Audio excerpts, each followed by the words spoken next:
Le gingembre. Le glaçon. Oh. Oh, les cristaux de menthe. Le glaçon. Par contre, il y a...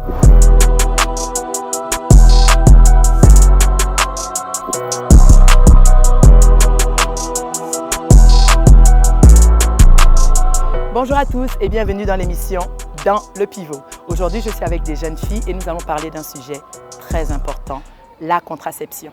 Venez avec moi. Coucou les filles. Coucou. Comment allez-vous? Ça va. Super, je suis trop heureuse de vous avoir aujourd'hui. On va parler aujourd'hui d'un sujet qui nous regarde et nous concerne toutes, la contraception. OK. Est-ce que parmi vous, il y en a qui utilisent des moyens de contraception et surtout lesquels? Oui, moi particulièrement, j'utilise généralement le préservatif. C'est la meilleure contraception que je trouve. Donc, c'est tout simplement ça. J'utilise juste le préservatif parce que je trouve que c'est la meilleure chose. Ok. Voilà. Et toi, tu voulais dire? Préservatif masculin, Masculin. la base et Ok. tout, le reste. Donc, on a deux préservatifs. Quelqu'un Ouais. utilise autre chose, pilule, Moi, je Pilule. trouve, la pilule. pilule. pilule aussi. Pour, ok. Et pourquoi avoir choisi ce moyen-là? Est-ce que vous avez discuté de ça avec vos familles, avec votre maman, votre sœur?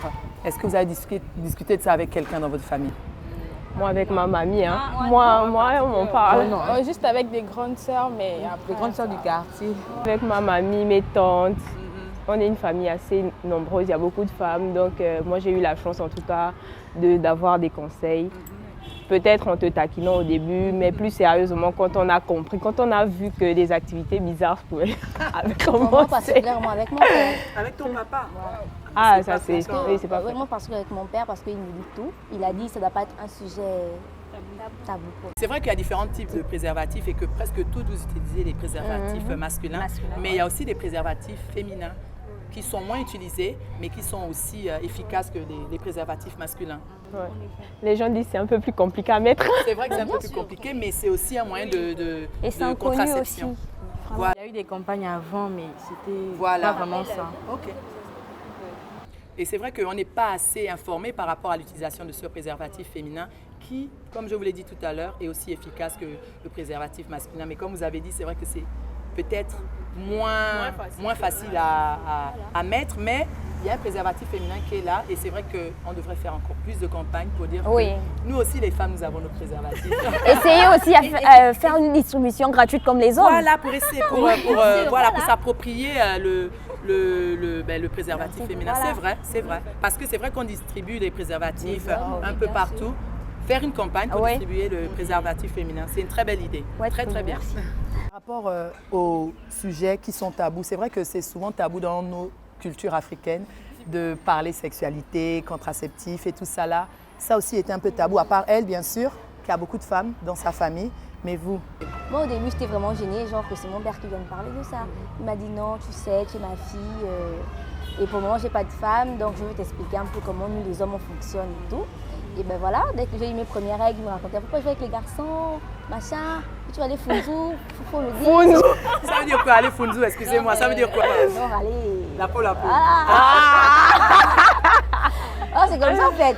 Ou bien, des fois, il me demande, ça fait combien de fois ce mois, machin, des trucs comme ça que mon père me dit. Oui, il est trop T'as cool, vraiment mon le père. père ouvert, c'est Oui, bien. voilà. C'est Et bien. moi, c'était vraiment facile. Bon, au début, je voulais jouer au jeu caprice. Ah, je connais pas. Il me dit, ah, quitte là, je te connais. Oh. Les parfums ici. Et moi, les nouveaux trucs, ils te donnent de l'argent. Je dis, ah, d'accord, il a su. Après, je me suis lâchée maintenant. Quand je lui ai dit, ah, papa, il y a un gars là, il me dépasse. Voilà. Et il je te donne des l'explique. conseils. Voilà. C'est bien. Et vous? Ça a été tabou dans vos familles? Du côté de ma mère, c'est un sujet très tabou. Du coup, je préfère parler de ça. Je peux parler avec ma tante ou avec mon père. Seulement ça, parce que mon père aussi, c'est quelqu'un de très ouvert. Vos pères sont bien. C'est vrai que c'est rare chez les papas. C'est pas que nos pères sont bien, c'est juste que moi, par exemple, avec mon père, j'ai pas une relation père-fille dès le départ. C'est étant grand, vu qu'il m'a trouvée grande, donc tant mieux. Je comprends. Voilà. Je comprends. Moi, mon frère m'a menacé. Ton frère t'a... Il m'a menacé. Mon frère, Ton mon frère. grand frère, il était très protecteur, contrairement à mes tantes. Quand il a commencé à savoir, il m'a dit, toi là, j'ai dit oui. Tu es sérieuse? Il voulait me...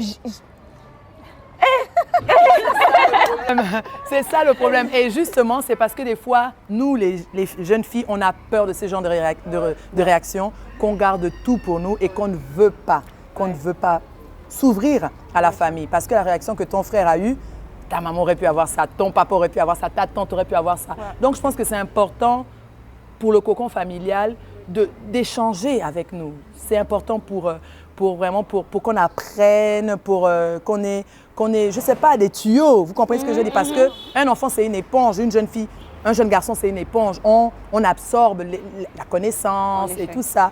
Donc, c'est vraiment important pour les familles de discuter avec les jeunes, filles ou garçons. Mais bon, là, aujourd'hui, c'est nous les filles. Et bien justement, est-ce que parmi vous, il y en a qui vont chez le gynécologue? Ouais, moi j'y vais. Presque toutes. Difficilement. Difficilement, mais ça va. Je vais quand même régulièrement parce que j'ai souvent des petits problèmes. J'ai déjà un problème de cycle, donc je suis obligée de partir à chaque fois. Ok. J'y vais 3 fois par mois. 3 fois par mois, c'est bien. Et est-ce que quelqu'un a une anecdote par rapport au gynécologue? Parce que c'est vrai que en tant que jeune fille, tu arrives, il y a un monsieur qui est là, qui commence à... c'est vrai que... moi, j'ai le meilleur gynécologue du monde. Ah bon, et pourquoi? Parce qu'il est trop sympa, il est très ouvert. Il te met à l'aise Voilà, très il me met à l'aise. Genre, la Ouais. première fois, je voulais jouer timide que... Oh, il veut me regarder, machin. Il me dit, oh, Surtout un homme. regarde-moi tes pieds là. Quand je suis dans la chambre là-bas. J'ai l'habitude. Après, c'est Et son genre, boulot. le premier jour, donc quand il me regardait, je regarde en bas pour voir s'il n'y a pas un truc, genre... Voilà, il est trop cool. Non, c'est vraiment important d'aller chez Et le maintenant, quand gynécologue. j'arrive chez lui, je me lâche. J'ai même plus honte. La dernière fois, mon copain me dit, mais c'est ton gars ou bien... J'ai dit que... Encore les gars, surtout quand c'est un homme. Voilà, Ouais. j'enlève, j'ai plus honte. Je me mets à l'aise. Lui aussi se met à l'aise. Et puis, ben voilà, il me consulte. Et puis, c'est bon. Alors c'est moi, alors là. que toi tu es bien, alors que moi par exemple si c'est mon copain il va me dire non faut demander une femme là-bas. Faut demander une femme. Que ce soit une femme ou que ce soit un homme, tant qu'ils sont qualifiés, Ça va. ils font leur travail. Les hommes sont mieux. Avec les caprices et tout. Ah bon, Oui, jamais. Oh, l'homme, même Pas si tu tout, regardes... pas toute la il te dit plupart, même, mais faut sans te doute, passer, mais hein, pas c'est cool, là.